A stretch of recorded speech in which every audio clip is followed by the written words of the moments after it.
Hello, सभी को नमस्कार, सभी को राधे राधे। आप सभी का स्वागत है अपने चैनल ऑनलाइन एजुकेशन हब पर। तो हम उस हिंदी साहित्य का इतिहास देख रहे हैं और ये वन लाइनर है। इसकी सीरीज जो है आज हमारी तीसरी सीरीज है। तो आगे चलते हैं, हम लोग यहाँ तक देख लिए थे। आचार्य सूरदास का प्रेम पक्ष लोक से न्यारा है, यह किसने कहा था? तो रामचंद्र शुक्ल ने कहा था। यहाँ से हमको देखना है। अब देखेंगे हम रीतिकाल। रीतिकाल से हमको देखना है, तो अब देखेंगे रीतिकाल को। चलिए शुरू करते हैं रीतिकाल। रीतिकाल मतिराम बिहारी मतिराम भूषण घनानंद रसनिधि बोधा आलम और ये है भूषण देव सेनापति पद्माकर इत्यादि हैं। तो यह है रीतिकालीन कवि। जन्म के काल के अनुसार आरोही क्रम है इनका। तो पहले हैं केशवदास, फिर सेनापति, फिर पद्माकर, पहले केशवदास, सेनापति, देव, फिर पद्माकर आएंगे। जन्म काल के अनुसार सही क्रम है। तो रहीम है, घनानंद है, रसलीन है और ठाकुर है। जन्म काल के अनुसार बिहारी भूषण मतिराम देवदत्त या देव। फिर रीतिकाल की सर्वाधिक व्यापक प्रवृत्ति क्या थी? नायिका भेद और श्रृंगार रस विवेचन। तो रीतिकाल की जो है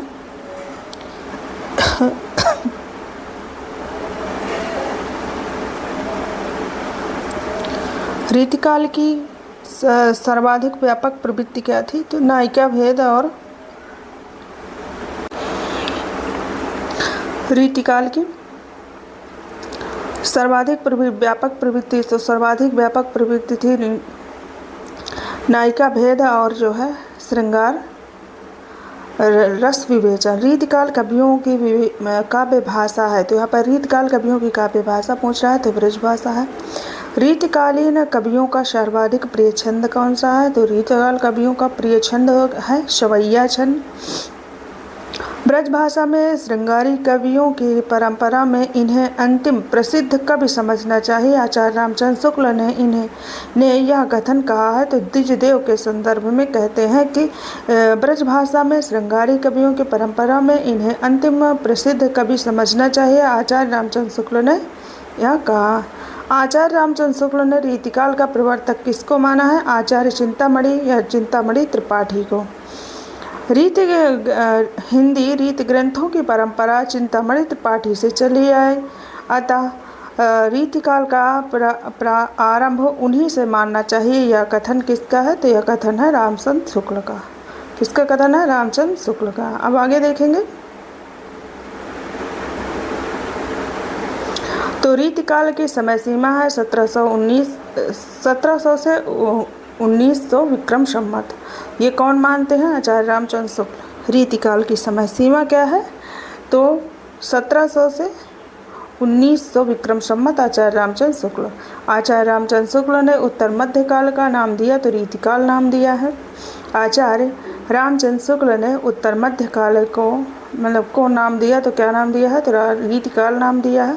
रीतिकाल को श्रृंगार काल कहा है। पूछ रहे हैं रीतिकाल को श्रृंगार काल कहा है, तो ये कहते हैं आचार्य विश्वनाथ प्रसाद मिश्र। इन्होंने रीतिकाल को श्रृंगार काल कहा है। मिश्र बंधुओं ने रीतिकाल को कहा है अलंकृत काल, कहते हैं मिश्र बंधु। डॉक्टर रमाशंकर शुक्ल रसाल ने रीतिकाल को कला काल कहा है। डॉक्टर रमाशंकर शुक्ल रसाल जो हैं ये रीतिकाल को क्या कहते हैं? कला काल कहते हैं। और रीति काव्य धारा के कवि आएंगे। तो देखिए रीतिबद्ध काव्य धारा है यहाँ पे। वहाँ पे एक रचनाएँ भी आएंगी कि वीर सिंह देवचरित, रामचंद्रिका, कवि प्रिया, रसिक प्रिया, रतन बावनी, जहांगीर जस चंद्रिका तथा विज्ञान गीता आदि रचनाएँ किसकी है? तो ये केशवदास की है। डॉक्टर रामस्वरूप चतुर्वेदी ने छंदों का अजायब घर कहा है। तो कौन सी केशवदास की रचना को कहते हैं? रामचंद्रिका को। केशव को कठिन काव्य का प्रेत कहा है, तो ये कहते हैं रामचंद्र शुक्ल। आचार्य रामचंद्र शुक्ल कहते हैं केशवदास को कठिन काव्य का प्रेत। भाषाभूषण ग्रंथ के रचनाकार कौन है? तो महाराजा जसवंत सिंह ये इनके रचनाकार हो जाते हैं। हिंदी के प्रथम अलंकार निरूपक आचार्य हैं तो केशवदास हो जाएंगे। वेदांती मिश्र उपनाम था, तो एक उपनाम किसका हो जाएगा, ये केशवदास का हो जाएगा। भाषा बोल न जानई जिनके कुल के दास, यह पंक्ति है केशवदास की। यद्यपि सुजाति सुलक्षणी सुबरन सरस सुवृत्ति, यह कवि की पंक्ति किसकी है, यह भी केशवदास की हो जाएगी। भूषण बिनु न विराजई कविता वनिता मित्ति, यह पंक्ति भी केशवदास की है। रीतिकाल को श्रृंगार सर्वप्रथम श्रृंगार काल नाम रखने का सुझाव किसने दिया था, आचार्य रामचंद्र शुक्ल ने दिया था। पूछेगा कि जो है रीतिकाल को सर्वप्रथम श्रृंगार काल रखने का सुझाव किसने दिया, तो आचार्य रामचंद्र शुक्ल ने दिया। श्रृंगार आचार्य भिखारी दास कृत प्रमुख काव्यशास्त्रीय ग्रंथ है। तो यहाँ पे क्या पूछ रहा है कि आचार्य भिखारी दास कृत प्रमुख काव्य शास्त्रीय ग्रंथ हैं, तो ये हो जाएंगे इनके काव्य निर्णय तथा रस सारांश, ये दोनों इनकी काव्य शास्त्रीय रचना है। अगला आता है कि श्रृंगार निर्णय के रचनाकार है, तो ये भिखारी दास है और ये रीतिबद्ध रीतिबद्ध कवि हैं। कौन, भिखारी दास। शतरंज शतिका कृति के रचनाकार हैं, ये भी भिखारी दास हो जाएंगे, शतरंज शतिका के। रस कविता को अंग भूषण है भूषण सकल काव्य के संदर्भ में यह पंक्ति किसकी है, तो ये भी भिखारी दास की हो जाएगी। इन्होंने क्या कहा कि रस कविता को अंग भूषण है भूषण सकल, ये काव्य के संदर्भ में भिखारी दास ने कहा था। सगुण अलंकार अलंकरान सहित दोष रहित जो होई, शब्द अर्थ वारो कवित विबुध कहत सब कोई, ये पंक्ति है चिंतामणि की। क्या कहते हैं चिंतामणि त्रिपाठी की, सगुण अलंकारन सहित दोष रहित जो होई, शब्द अर्थ वारो कविता विबुध कहत सब कोई, ये चिंतामणि त्रिपाठी की रचना है। अब आगे देखेंगे।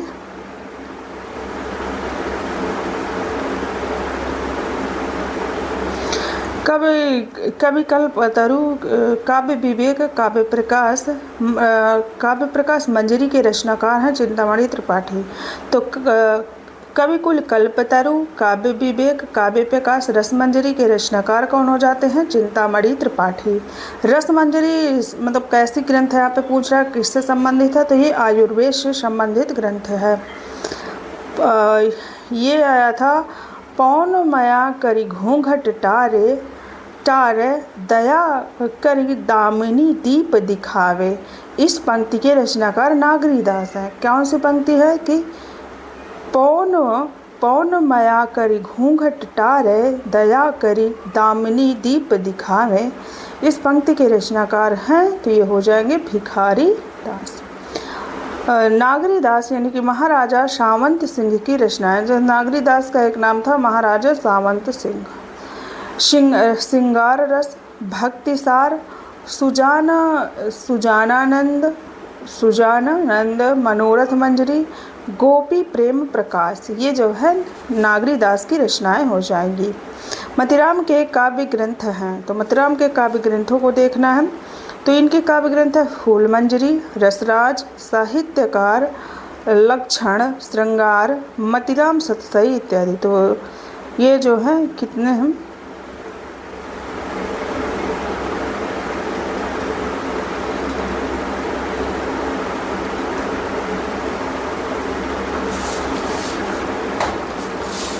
तो मतिराम के काव्य ग्रंथों को हमने देखा, ये है फूल मंजरी, रसराज, साहित्यकार, लक्षण, श्रृंगार, मतिराम सतसई। मतिराम द्वारा रचित ग्रंथ ललित ललाम अलंकार ग्रंथ है। कैसा ग्रंथ है पूछ रहा है, तो यह अलंकार संबंधी ग्रंथ है। अब देखते हैं रीतिकाल के। रीतिकालीन कवि भूषण की कविता का मुख्य संवेदनात्मक स्वर था, तो प्रशस्ति परक या वीर रसपूर्ण। शिवराज भूषण, शिवा बावनी, छत्रसाल दशक ग्रंथ के रचनाकार भूषण हैं। भूषण को कवि भूषण की उपाधि प्रदान की, तो किसने की थी, तो चित्रकूट के सोलंकी राजा रुद्र ने की थी। तो भूषण को भूषण की उपाधि प्रदान किसने किया था, तो चित्रकूट के सोलंकी राजा रुद्र ने किया था।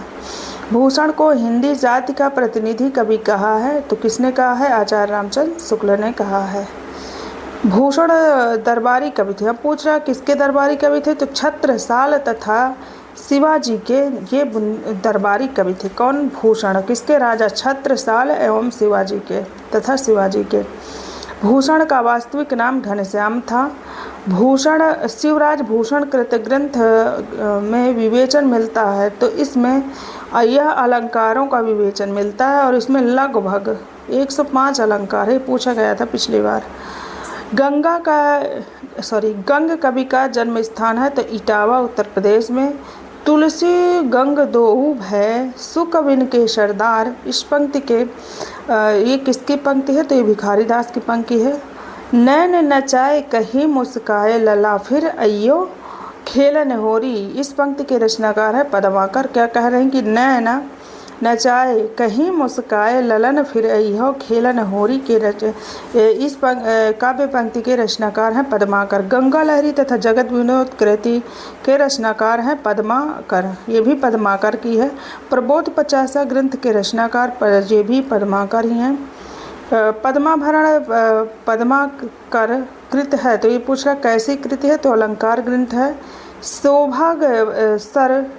शोभा सरसाने ना बखाने जात कहूँ भांति ना, काव्य पंक्ति में भांति, इस काव्य पंक्ति में के रचनाकार सेनापति हैं। देव की रचनाएं अब देखते हैं आगे चल के, तो देव की रचनाएं यहाँ पे है।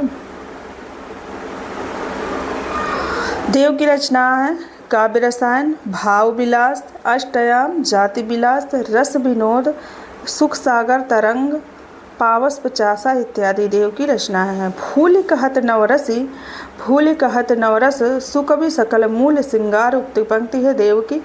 लक्षण ग्रंथों की रचना किसने की है, तो भिखारी दास, ग्वाल ने, देव कवि ने किया है। तो 3 लोग हैं यहाँ पे लक्षण ग्रंथों की रचना करने वाले, भिखारी, ग्वाल और देव। मतिराम की भाषा साहित्यिक ब्रज भाषा है। रीतिबद्ध कवि हैं, तो केशव दास, चिंतामणि, भिखारी दास, मतिराम, देव और पद्माकर, इतने ये जो है रीतिबद्ध कवि हैं। रीति मुक्त काव्य धारा के कवि घनानंद, बोधा, ठाकुर, आलम, दुर्जदेव। इसमें एक तो पहला घनानंद, दूसरा बोधा, तीसरा ठाकुर, चौथा आलम और 5वां दुर्जदेव इत्यादि हैं। अगला एक कथन है, क्या कथन है देखेंगे। यह निसंकोच कहा जा सकता है कि भाषा पर जैसा अचूक अधिकार इनका था वैसा और किसी कवि का नहीं। आचार्य रामचंद्र शुक्ल का यह कथन है घनानंद के संदर्भ में। पूछ रहे हैं किसके संदर्भ में है, तो घनानंद के संदर्भ में है। वियोग प्रधान के प्रधान मुक्तक कवि हैं, तो ये हो जाएंगे घनानंद। वियोग श्रृंगार के प्रधान मुक्तक कवि कौन है, घनानंद। घनानंद की रचनाओं की भाषा ब्रज भाषा है। लोग हैलागी कवित्व बनावत मोही तो मोरे कवित्व बनावत, यानी कि कह रहे हैं कि लोगों की तो जो है कविता उनको बना रहे हैं, लेकिन मोही तो मोरे कवित्व, यानी कि मेरे घनश्याम ही मुझे, मतलब वो जिसको बना रहे मान रहे हैं उस आत्मा को कह रहे हैं कि वही मुझे बना रहे हैं।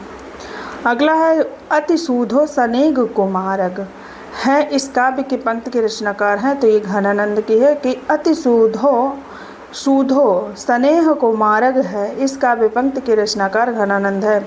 सीख लीनो मीन मृग खंजन कमल नयन सखी लीनो जस औ प्रताप को बहानो है, ये पंक्ति के रचनाकार ठाकुर है। क्या कह रहे हैं कि सीख लीनो मीन मृग खंजन कमल नयन सीख लीनो जस औ प्रताप को बहानो है, ये पंक्ति के रचनाकार कौन हो जाएंगे, ठाकुर हो जाएंगे। अमिया हलाहल मद भरे सेत श्याम रतनार, यह काव्य पंक्ति के रचनाकार कौन हो जाते हैं, ये जो हो जाते हैं रसलीन। अब बताइए ये 2021 में इसमें पूछा गया था कि इसमें कौन सा अलंकार है, ये आप लोग बताइए कि इसमें कौन सा अलंकार है। ये अंग दर्पण से है, शायद गुलाम नमी रसलीन में संग्रहित है, यानी कि इनकी है और अंग दर्पण है और ये जो है इसमें संग्रहित है। अगला है कि यह प्रेम का पंथ कराल महा तरवार की धार पे धावनो है, ये बोधा की पंक्तियां हैं। क्या कह रहे हैं यहाँ पे कि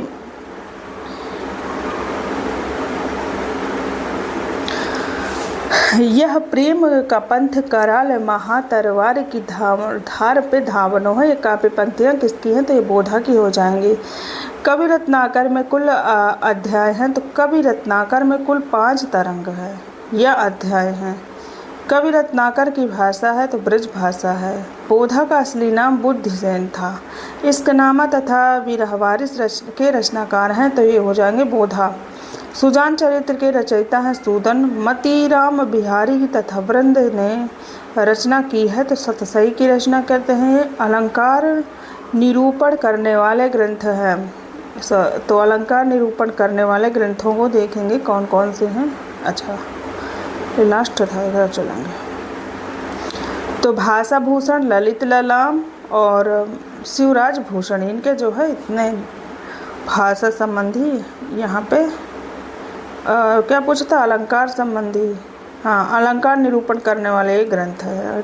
और अगला देखेंगे यहाँ पे।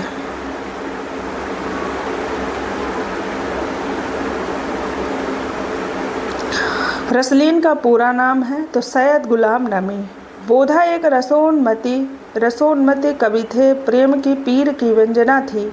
इन्होंने बड़ी मम स्पर्शनी युक्ति से की है। मतलब यह कथन किसका है? तो रामचंद्र शुक्ल का है। इन्होंने क्या कहा कि बोधा एक रसोन्मति कवि थे। प्रेम की पीर की व्यंजना थी। इन्होंने बड़ी मम स्पर्शनी युक्त से की है। यह कथन है आचार्य रामचंद्र शुक्ल का। रीति सिद्ध काव्यधारा के कवि हैं, तो बिहारी तथा रसनिधि हैं। रीति सिद्ध काव्यधारा के कवि बिहारी अकेले कवि हैं जिन्होंने ग्रामीण संस्कृत के विरुद्ध घृणा की अभिव्यक्ति की है। यह कथन किसका है? कह रहे हैं कि बिहारी अकेले कवि हैं जिन्होंने ग्रामीण संस्कृत के विरुद्ध घृणा की अभिव्यक्ति की है। यह कथन डॉक्टर बच्चन सिंह का है। द्रग उर्झत टूटत कुटुंब जुरत चतुर चित प्रीति, यह पंक्ति है बिहारी की। क्या कह रहे हैं कि द्रग उर्झत टूटत कुटुंब जुरत चतुर चित प्रीति, यह पंक्ति है भिखारी दास की। सुनी कज्जल झख लगन उपाज्यो सुदिन सनेहु क्यों ना नृपपति ह्यों भाग्यो लहि सुदेश वसुदेहु बिहारी के इस दोहे में प्रकट हुई है। तो इसमें जो है ज्योति ज्ञान की बहुतज्ञता। बिहारी सतसई की संख्या है, तो बिहारी सतसई के दोहों की संख्या है 719 और कुछ स्रोतों में 713 भी मिलता है।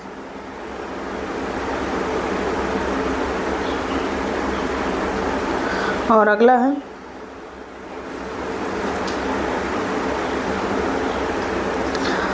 नोट। रीतिकाल का विभाजन सामान्य, रीतिबद्ध, रीतिसिद्ध तथा रीतिमुक्त काव्यधारा के रूप में किया गया है, किंतु रीतिबद्ध तथा रीतिसिद्ध काव्यधारा के कवियों के विभाजन को लेकर अनेक विद्वानों में मतभेद हैं।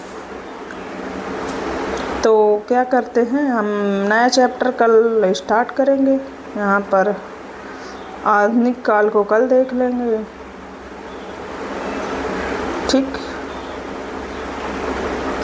तो आज के लिए इतना ही। बहुत बहुत धन्यवाद आप सबका क्लास में बने रहने के लिए।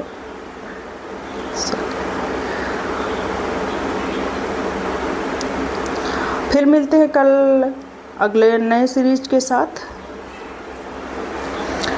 तो राधे राधे सभी को। अगर आप लोगों को कुछ डाउट लगे, कुछ भी इशू हो, तो आप लोग कमेंट बॉक्स में कमेंट छोड़ दीजिएगा। हम उसको देख के फिर अपना सुधार करेंगे और फीडबैक अपना ज़रूर दीजिएगा कि आपको कैसा लगा, हमारी कोशिश थोड़ा कामयाब हो रही है या नहीं हो रही।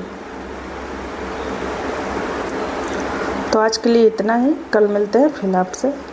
तो राधे राधे सभी को। स्वस्थ रहिए, मस्त रहिए और अपना ख्याल रखिएगा।